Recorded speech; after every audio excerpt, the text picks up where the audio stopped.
This is a fight of the Filipino people. This is a fight nating mga tao, no?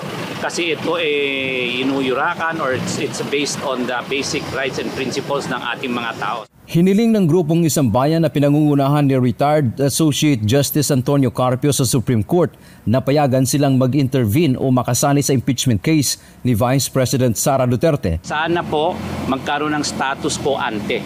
Ibig sabihin na parang hinay-hinay muna, stop muna, 'di ba? Status quo, pag sinabing status quo medyo stop muna tayo and pag-aralan, suriin ng mabuti. Paliwanag ng grupo, hindi pa naman pinal ang desisyon ng Supreme Court sapagkat may inihaing motion for reconsideration ang House of Representatives. Kami po ay naniniwala at kumakatok sa Korte Suprema na sana bigyan pansin ito at kasama rin sa aming hiling na magkaroon ng oral arguments.